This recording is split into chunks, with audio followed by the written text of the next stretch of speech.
10 मार्च 2026 को मध्य प्रदेश के मुख्यमंत्री डॉक्टर मोहन यादव की अध्यक्षता में मंत्रालय में मंत्रिपरिषद की बैठक वंदे मातरम गान के साथ प्रारंभ हुई। मंत्रिपरिषद में लिए गए प्रदेश के किसानों, युवाओं, पर्यटन और स्वास्थ्य सेवाओं से जुड़े महत्वपूर्ण निर्णयों की जानकारी मध्य प्रदेश के सूक्ष्म, लघु एवं मध्यम उद्यम मंत्री चैतन्य कश्यप ने पत्रकार को देते हुए कहा कि रबी विपणन वर्ष में गेहूं उपार्जन को लेकर बड़ा निर्णय लेते हुए न्यूनतम समर्थन मूल्य 2585 रुपये प्रति क्विंटल पर 40 रुपये बोनस जोड़कर कुल 2625 रुपये प्रति क्विंटल की दर से गेहूं खरीदने का निर्णय लिया गया है। इसके साथ ही किसानों को राहत देने के उद्देश्य से उड़द पर 600 रुपये प्रति क्विंटल बोनस प्रदान करने की घोषणा भी की गई है, जिससे दलहन उत्पादक किसानों को अतिरिक्त लाभ मिलेगा। ग्रामीण संपत्ति अधिकारों को मजबूत करने के लिए स्वामित्व योजना के तहत प्रदेश के 46 लाख परिवारों के रजिस्ट्री पर स्टाम्प शुल्क साफ करने का स्टाम्प शुल्क माफ करने का महत्वपूर्ण फैसला लिया गया है। इससे ग्रामीण परिवारों को आर्थिक राहत मिलेगी और संपत्ति का वैधानिक अधिकार सुनिश्चित होगा। बैठक में शासन की निरंतरता बनाए रखने के लिए 7 विभागों की विभिन्न योजनाओं के संचालन हेतु 33,240 करोड़ रुपए की राशि स्वीकृत की गई। साथ ही युवाओं को शासन व्यवस्था से जोड़ने के उद्देश्य से मुख्यमंत्री young intern for good governance कार्यक्रम शुरू करने का निर्णय लिया गया, जिसके अंतर्गत प्रत्येक ब्लॉक से युवाओं का चयन कर उन्हें प्रशासनिक कार्यों में सहभागिता का अवसर दिया जाएगा। पर्यटन के क्षेत्र में भी प्रदेश को बड़ी उपलब्धि मिली है। पचमढ़ी को ग्रीन डेस्टिनेशन प्रमाणन मिलने से प्रदेश के इको टूरिज्म को नई पहचान मिलेगी। वहीं स्वास्थ्य सुविधाओं को सुदृढ़ करने के लिए मैहर, कैमूर और निमरानी के अस्पतालों में स्टाफ के 51 पदों की उपलब्धता सुनिश्चित करने की स्वीकृति भी दी गई। सरकार के इन निर्णयों को प्रदेश के किसानों, युवाओं और ग्रामीण परिवारों के लिए राहत और विकास की दिशा में महत्वपूर्ण कदम माना जा रहा है।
मध्य प्रदेश सरकार की कैबिनेट बैठक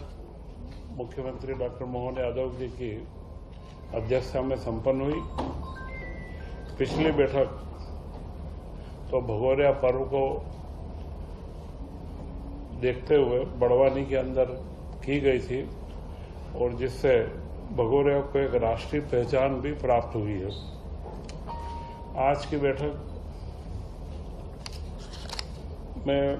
महत्वपूर्ण मुद्दे जो थे वह एक तो जो 10 आईएएस के टॉप 10 टॉपर्स आए हैं उनमें से 2 युवा हमारे मध्य प्रदेश के आए हैं, इसलिए उनको हमने शुभकामनाएं भी दी। मुख्यमंत्री जी ने उसका उल्लेख भी करा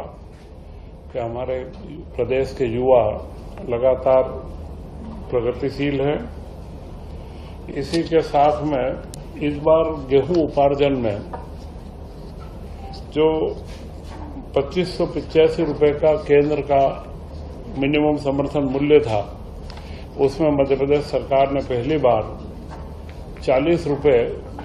का बोनस जोड़ करके और उसे 2625 रुपये में खरीदी करने का निर्णय लिया है। यह कदम जो हमारे घोषणा पत्र में 2700 रुपये का कदम है, उसमें यह क्रमबद्ध बढ़ने की शुरुआत हुई है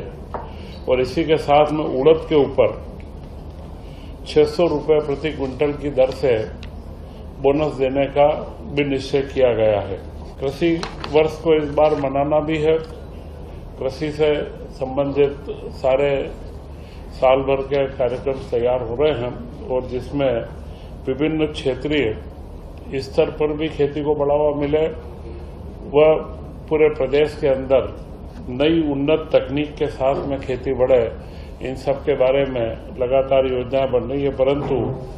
जो हमारा मुख्य ध्येय है कि किसानों को उनकी उपज का पूरा मूल्य मिले और उसी के अंदर पूर्व में भी भावांतर योजना सफलतापूर्वक मध्य प्रदेश में जो लागू की गई है, इस बार गेहूं उपार्जन का भी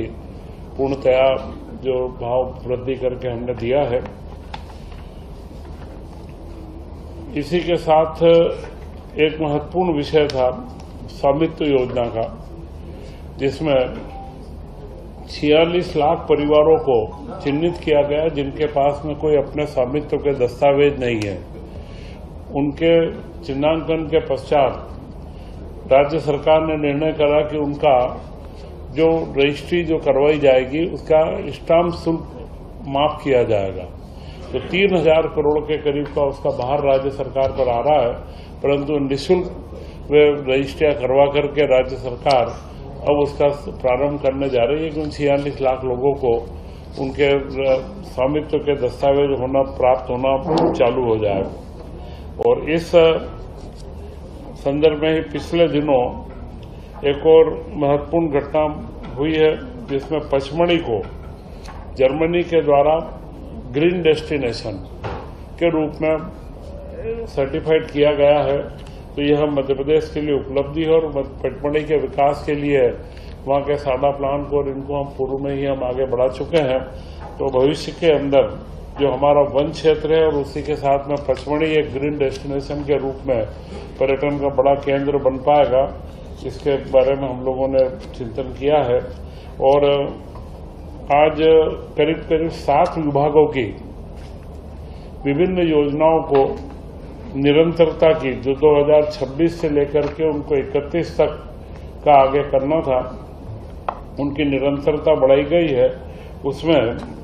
करीब करीब 33,240 करोड़ रुपए की मंजूरी 5 साल के लिए दी गई है। ये 7 विभाग की योजनाएं पूर्व में स्वीकृत भी है। इसमें मुख्य रूप से जो योजनाएं हैं इनको कंटिन्यूटी दी गई है। ऊर्जा विभाग की RDSS योजना है, उसी के साथ में इनके जो राशि है RDSS की जो राशि के राज्य द्वारा दी गई है उसे अंश पूंजी के रूप में परिवर्तित भी किया जाएगा। इन योजनाओं में महत्वपूर्ण योजना है कि निःशक्त व्यक्तियों को प्रोफेशनल टैक्स वृत्ति कर से पूर्व में छूट दी गई थी,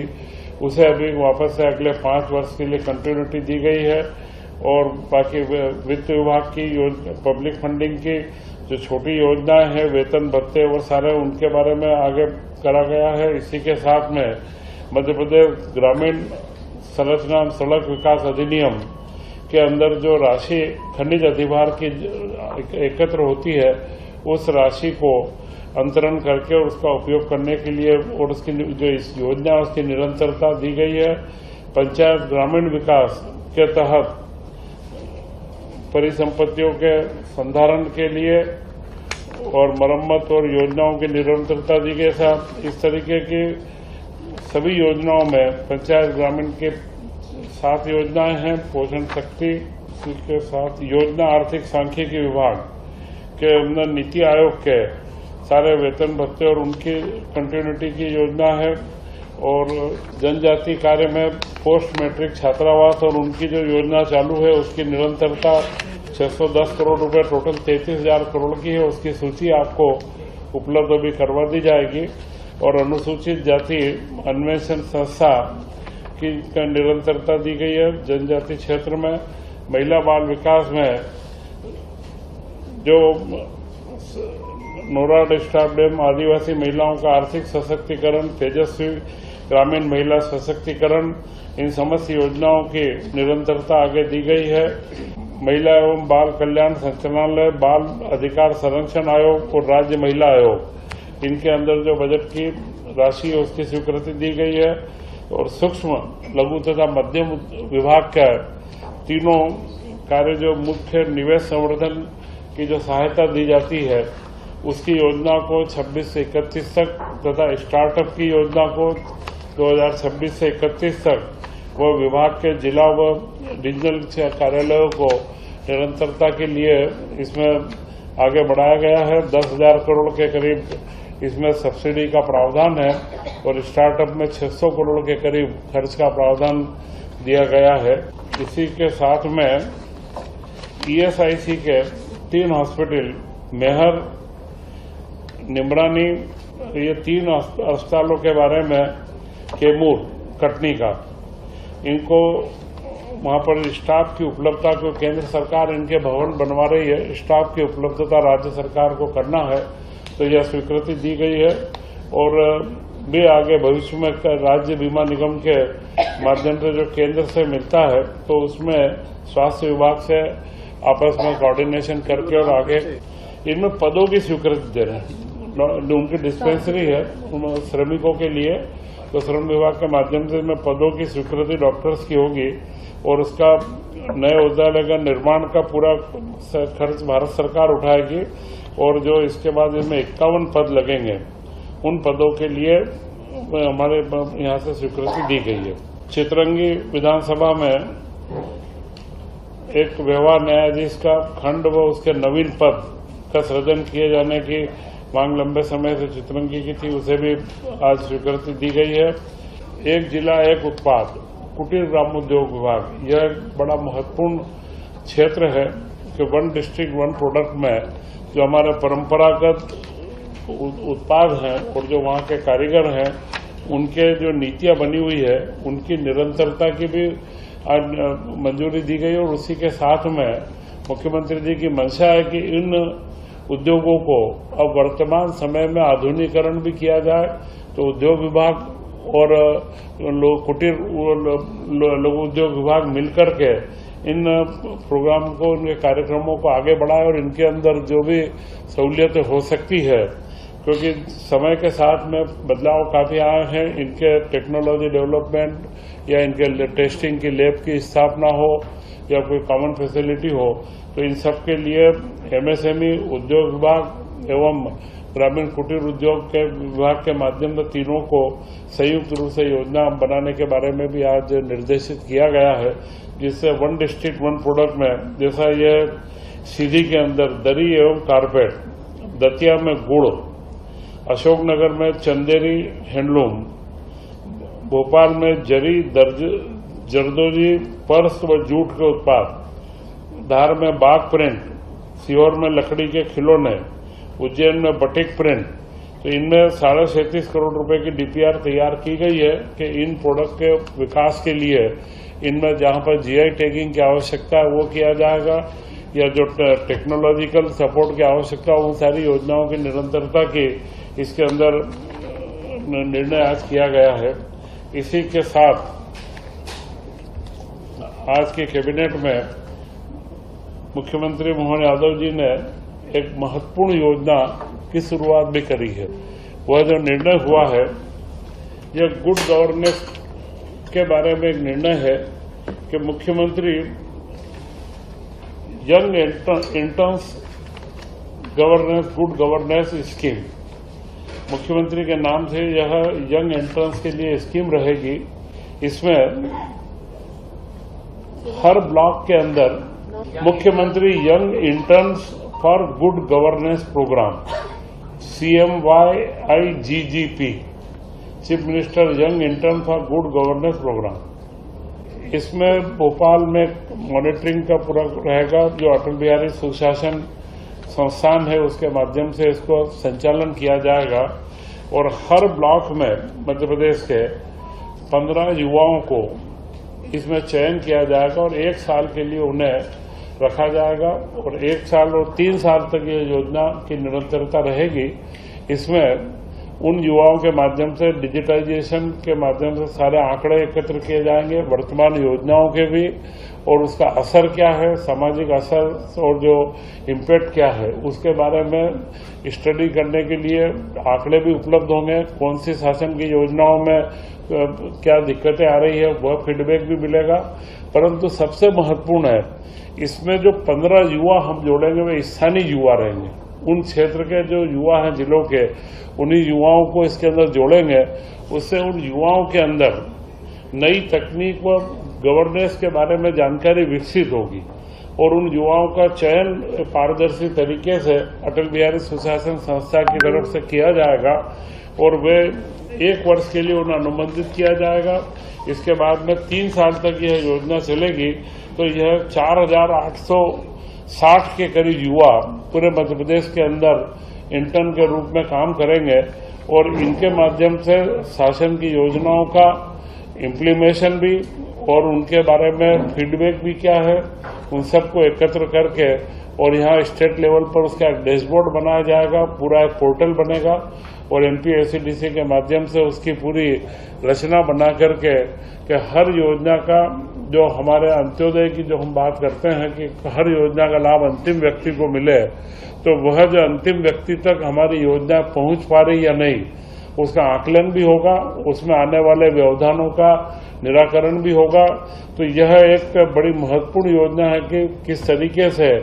हम नए युवाओं की भागीदारी सुनिश्चित करें कि वे गवर्नेंस के साथ में इनकॉर्पोरेट हों और गवर्नेंस के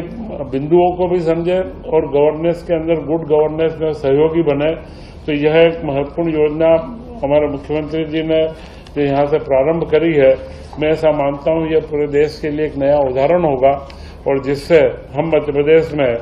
सुशासन की स्थापना की ओर हम आगे बढ़ेंगे। पेमेंट उनको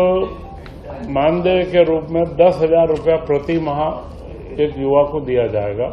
ब्लॉक में 15, टोटल 4,865 युवा पूरे प्रदेश में लगेंगे। ये हर ब्लॉक के अंदर है। ये प्रदेश के पूरे हर ब्लॉक में 15 युवाओं को, स्थानीय युवाओं को इसमें जोड़ा जाएगा। उसके मापदंड किए जाएंगे, उनके पारदर्शितापूर्ण एक व्यवस्था बनाई जाएगी उनके सिलेक्शन की, चयन प्रक्रिया की, और वे युवा गवर्नेंस को समझे और साथ में डिजिटल सिस्टम से फीडबैक देने के अंदर वो सक्षम हो, सर्वे के अंदर भी सक्षम हो और शासकीय योजनाओं को जनता के बीच में अवेयरनेस प्रोग्राम चला करके वो आगे बढ़े। ये सारे कार्य उनसे करवाए जाएंगे और 3 साल तक बाद में 1-1 साल के उनमें नियुक्ति की जाएगी। और जो यहाँ पे मॉनिटरिंग का जो सिस्टम रहेगा, ये अटल बिहारी सुशासन संस्थान में इसका सेंट्रल हब क्रिएट किया जाएगा और यहाँ से इसको मॉनिटर करके और इसका एक डैशबोर्ड क्रिएट होगा जो मुख्यमंत्री जी को सीधा और संबंधित विभागों को, जिनकी योजनाओं का मॉनिटरिंग चालू रहेगा, उन समस्त विभागों को रियल टाइम में क्या स्थिति चल रही है फील्ड की, वह रोज की रोज तत्काल उनको जानकारियां भी मिलती रहेगी या कोई तत्काल की आवश्यकता होगी तो उसको भी हम लोग फीडबैक देंगे तो उन युवाओं के माध्यम से उसका फीडबैक तत्काल मिल जाए। यह एक बड़ी महत्वाकांक्षी योजना है। इसमें करीब 170 करोड़ के आसपास का 3 साल का टोटल 170 करोड़ का इसका अटल बिहारी सुशासन संस्था गुड गवर्नेंस का आर्थिक सांख्यिकी विभाग में आता है वैसे, पर अटल बिहारी सुशासन संस्थान अपने आप में ऑटोनोमस बॉडी है, वह स्वतंत्र रूप से इसका संचालन करेगी क्योंकि वहाँ पर गवर्नमेंट के नीति विषयों के ऊपर भी और सुशासन के ऊपर लगातार अपना ये काम हो रहा है। आप लोग जब भी वहाँ पर जाना आना रहा होगा, एक अच्छा संस्थान है और उसी के माध्यम से युवाओं को ट्रेंड भी किया जाएगा जिससे युवाओं का भविष्य भी बनेगा। हर ब्लॉक में 15-15 युवा आधुनिक सर्वे सिस्टम और सरकारी तंत्र और उसकी योजनाओं के साथ में अवेयर होंगे। यह इसके अंदर 2 कार्यों का समावेश है और शासन को फीडबैक भी मिलेगा। तो यह योजना को लागू करने का निर्णय लिया गया है और मुख्य रूप से अगला अभी तो 5-7 दिन बाकी है, परंतु नया वर्ष गुड़ी पड़वा का आ रहा है। मैं आप सब लोगों को भारतीय नव वर्ष की बहुत बहुत शुभकामनाएं देता हूं।